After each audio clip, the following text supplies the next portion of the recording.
Mayor প্রার্থী প্রতিদ্বন্দ্বিতা করেছিলেন, আপনারা দেখেছেন।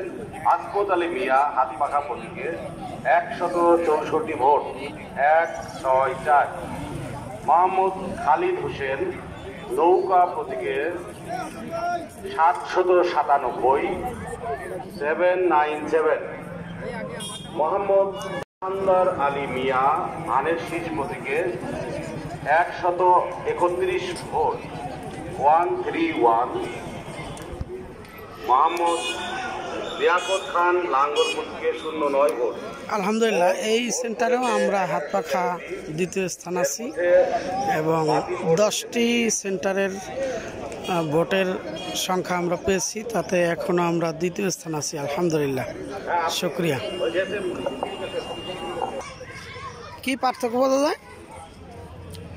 পাবলিক স্কুল না, পাবলিক স্কুল নৌকা 785, আর দ্বিতীয়টা হলো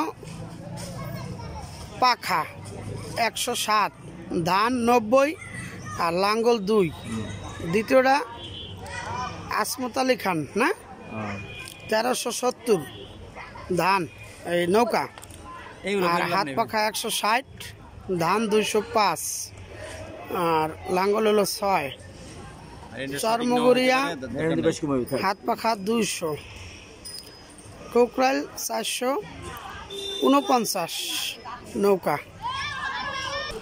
আলহামদুলিল্লাহ, হাত পাখার মনোনীত প্রার্থী হাজী আসমত আলী খান সাহেব।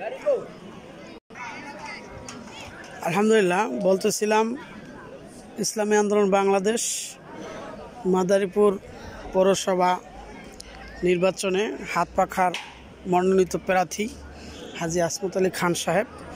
এ পর্যন্ত আমরা প্রায় 10টি সেন্টারের ভোটের রিপোর্ট পেয়েছি, তাতে আমরা দ্বিতীয় স্থান আছি এখনও। আলহামদুলিল্লাহ, সকলের কাছে এখনও দোয়া কামনা করছি।